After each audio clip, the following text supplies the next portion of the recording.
രണ്ടാം ലോക മഹായുദ്ധത്തിന് ശേഷം ലോകം എമ്പാടും ഒരു വലിയ പരീക്ഷണങ്ങൾക്കായി മുതിരുമ്പോൾ റഷ്യ ആണവ പരീക്ഷണം നടത്തി കഴിഞ്ഞിരിക്കുന്നു. അമേരിക്ക ആണവ പരീക്ഷണത്തിന് ഉത്തരവ് നൽകിക്കഴിഞ്ഞിരിക്കുന്നു. ചൈന ഇതിനോടകം തന്നെ ആണവ പോർമുനകൾ വഹിക്കുന്ന മിസൈലുകളുടെ പരീക്ഷണവും പൂർത്തിയായി കഴിഞ്ഞിരിക്കുന്നു. ഇതിനിടയിൽ ഇന്ത്യ ഒരു വലിയ പരീക്ഷണത്തിന് ഒരുങ്ങുന്നു എന്നുള്ള ഒരു വലിയ പ്രസ്താവനയുമായി രംഗത്തെത്തിയിരിക്കുന്നത് ഇന്ത്യയിൽ 2014 മുതൽ 2017 വരെ പ്രവർത്തിച്ചിരുന്ന മുൻ പാകിസ്ഥാൻ അംബാസിഡർ അബ്ദുൾ ബസദാണ്. അബ്ദുൾ ബസദ് നിലവിൽ സിംഗപ്പൂരിലെ രാജരത്നം കോളേജിന്റെ സീനിയർ ഫെലോ കൂടിയാണ്. അദ്ദേഹം ആണ് ഇപ്പോൾ ഒരു മാധ്യമത്തിൽ നൽകിയ അഭിമുഖത്തിൽ പറയുന്നത് ഇന്ത്യ ഒരു വലിയ പരീക്ഷണത്തിന് ഒരുങ്ങുന്നു.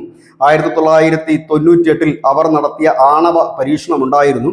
ആ പരീക്ഷണമല്ല ഇപ്പോൾ അവർ നടത്താൻ ഒരുങ്ങുന്നത്. അത് ഒരുപക്ഷെ അതിനേക്കാൾ അപ്പുറത്തേക്ക് ഒരു തെർമൽ ന്യൂക്ലിയർ പരീക്ഷണം, അതായത് ഒരു ഹൈഡ്രജൻ ബോംബാണ് ഇന്ത്യ പരീക്ഷിക്കാൻ പോകുന്നത് എന്നാണ് അദ്ദേഹം പറയുന്നത്. കാരണം ഇതിനുള്ള നീക്കങ്ങൾ അവർ 98 മുതലേ നടത്തിയിരുന്നു. 98 നടത്തിയ പരീക്ഷണം 45 kiloton thermonuclear hydrogen ബോംബിന് ഈക്വൽ ആയിരുന്നു. അപ്പോൾ അവർക്ക് പെട്ടെന്ന് ഇങ്ങനെ ഒരു പരീക്ഷണം നടത്താൻ വളരെ എളുപ്പത്തിൽ കഴിയും എന്നുകൂടി അദ്ദേഹം പറയുന്നു. ഒപ്പം തന്നെ അദ്ദേഹം പറയുന്നൊരു കാര്യം, ഇന്ത്യ ഇതുവരെ ഈ ആണവ സമഗ്ര പരീക്ഷണ നിരോധന ഉടമ്പടി CTBTയിൽ ഒപ്പിട്ടിട്ടില്ലാത്ത രാജ്യമാണ്. അതുകൊണ്ട് തന്നെ ഇങ്ങനൊരു പരീക്ഷണം നടത്താൻ ഇന്ത്യ മുദ്രിക തന്നെ ചെയ്യും. പക്ഷേ ഇതിൻ്റെ ഒരു പ്രത്യാഘാതം വളരെ വലുതായിരിക്കും. കാരണം അനവധി പ്രത്യാഘാതങ്ങൾ നേരിടേണ്ടി വരും ഇന്ത്യ. പക്ഷെ അതൊന്നും വകവെക്കാതെ ഇന്ത്യ അതിൻ്റെ നീക്കങ്ങളുമായി മുൻപോട്ട് പോവുകയാണ്.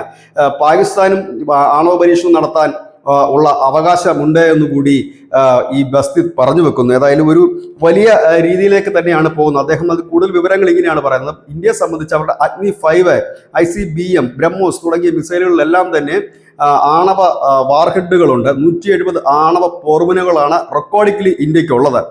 പക്ഷേ ഇത് അതുക്കും മേലെ പോകും എന്ന് പറയുന്നു. ആറ്റോമിക് ഫിഷൻ ആയുധങ്ങളെക്കാൾ വിനാശകരമായ ആയുധങ്ങളുള്ള ചൈനയ്ക്കൊപ്പം ഇന്ത്യ എത്തുക തന്നെ ചെയ്യും ഈ പരീക്ഷണം കഴിഞ്ഞാൽ. കാരണം ചൈനയുടെ പക്കലുള്ള ഡോങ്ഫങ് 41 എന്ന് പറയുന്ന മിസൈൽ ഇത്തരത്തിലുള്ളതാണ്. റഷ്യ ഈ കഴിഞ്ഞ അടുത്താണ് CTBT കരാറിൽ നിന്ന് പിന്മാറിയതിന് തൊട്ടു പിന്നാലെ അവർ ഒരു ആണവ പരീക്ഷണം കൂടി നടത്തുകയുണ്ടായി.